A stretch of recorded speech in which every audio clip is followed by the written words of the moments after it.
Avant toute chose, je m'excuse, j'ai laissé ma voix dans mon lit ce matin. Dis-moi, quand ton conjoint te fait une réflexion, un truc qui t'agace un petit peu, comment tu le gères?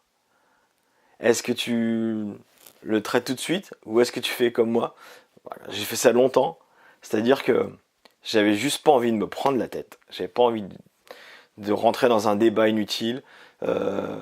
Du coup, je laissais passer. Je disais, next, c'est bon, c'est pas grave. Le problème quand tu fais ça, c'est un peu comme un dossier compliqué à ton bureau. Tu sais, tu as un dossier que t'as pas envie de traiter, et du coup tu vas procrastiner, tu vas dire, c'est bon, je le ferai demain celui-là, ou je trouverai le temps de le faire. Le problème c'est qu'entre temps, il y a un deuxième dossier qui va arriver. Merci. Merci. Merci. Merci.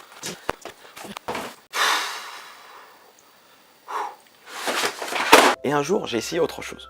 Je me suis dit, et si je laissais pas passer cette petite réflexion, si je la gérais comme un des dossiers du bureau sur lequel je procrastine, c'est-à-dire dans quel état je me sentirais si j'avais su gérer cette situation. Toi, l'état de bien-être un petit peu, te dire, en fait la réflexion m'avait énervé, mais j'ai su expliquer pourquoi, mon conjoint a su comprendre pourquoi, du coup je me sens bien, c'est cool. Et en fait le switch, il est très simple à faire, il suffit juste de pas se focaliser sur l'émotion négative, je veux dire la réflexion à elle-même et puis le conflit qu'il pourrait y avoir en parlant, parce que tu es d'accord avec moi que cette situation elle n'est pas encore arrivée, c'est bien l'interprétation que tu en fais qui fait que tu es sûr que ça va mal se passer, que tu n'as pas envie d'en parler, que tu veux passer à autre chose. Cette situation elle n'est pas encore arrivée, donc ça se trouve ça va très bien se passer, mais en te concentrant sur le fait, sur l'émotion, tu vois, sur le fait que je vais me sentir bien après, une fois que j'aurai dit à mon conjoint ce qui m'a gêné, pourquoi ça m'a mis dans cet état-là. Du coup, bah lui, il t'aime, donc il va pas avoir envie de le refaire. Je pense pas que tu sois son souffre-douleur. Vous n'êtes pas ensemble pour te prendre des réflexions parce qu'il aime ça. Lui, ce qu'il veut, c'est ton bonheur. Donc, à partir du moment où tu prends le temps de lui expliquer ce qui t'a gêné et ce qui t'a mis dans cet état un peu négatif, eh ben, ça va te faire grandir, ça va vous faire avancer, tu vois. Si je reviens à l'interprétation de la scène qui n'est pas encore passée, toi, il y a une chose que je trouve magique chez les enfants. Si tu regardes bien, moi j'ai mon fils, il a 3 ans. Mon fils, et comme la plupart des enfants, hein, il est capable de te dire non. Pardon, c'est dur à dire, de te tenir tête.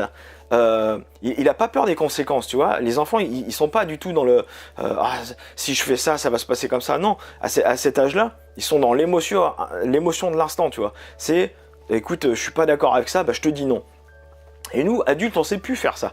Quand on est adulte, on dit non, c'est bon, elle m'a fait une réflexion, écoute, next, j'ai pas envie de me prendre la tête, tu sais pas encore comment la scène va se passer, mais dans ta tête, tu te dis ça va mal se passer, donc je laisse. Et ben non.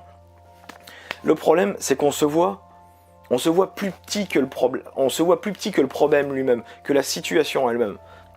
C'est-à-dire que on voit ce problème comme quelque chose d'énorme, comme encore une zone de conflit, encore ça va crier, ça va hurler, on va se prendre la tête. Non, pas du tout.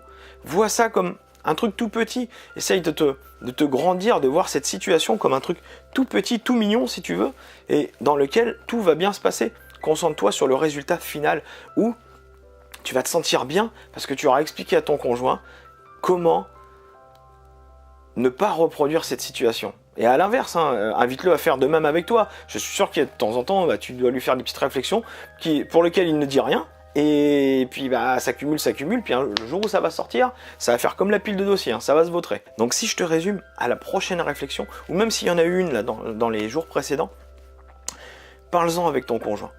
Dis-lui ce que ça a déclenché chez toi, pourquoi, sans aucun jugement hein, de ta part, hein, explique-lui,